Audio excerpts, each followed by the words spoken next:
Ketegangan antara Amerika Serikat dan China kembali meningkat setelah Angkatan Laut Amerika Serikat mengerahkan kapal induk bertenaga nuklir USS Abraham Lincoln ke kawasan Indo-Pasifik. Kapal induk kelas Nimitz itu diketahui menggelar latihan tembak langsung yang diarahkan ke wilayah Laut Cina Selatan, kawasan strategis yang selama ini menjadi titik panas persaingan Washington dan Beijing.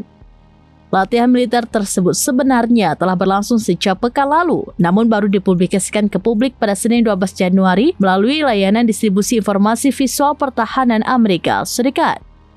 Dalam keterangannya, pihak Angkatan Laut Amerika Serikat menyebut USS Abraham Lincoln tengah menjalankan operasi rutin di wilayah operasi Armada ke-7 Amerika Serikat yang secara reguler berpatroli di kawasan Indo-Pasifik. Patroli tersebut menurut klaim Washington bertujuan mencegah potensi agresi sekaligus memperkuat kerjasama dengan sekutu dan mitra regional Amerika Serikat. Juru bicara Angkatan Laut Amerika Serikat menegaskan bahwa latihan tembak ini merupakan bagian dari aktivitas normal militer dan tidak ditujukan kepada negara tertentu. Latihan tersebut dilaporkan mencakup uji tembak sistem senjata jarak dekat Palang, sistem pertahanan andalan kapal perang Amerika Serikat, untuk menghadapi ancaman dari udara maupun laut.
Download Tribun X sekarang, menghadirkan lokal menjadi Indonesia.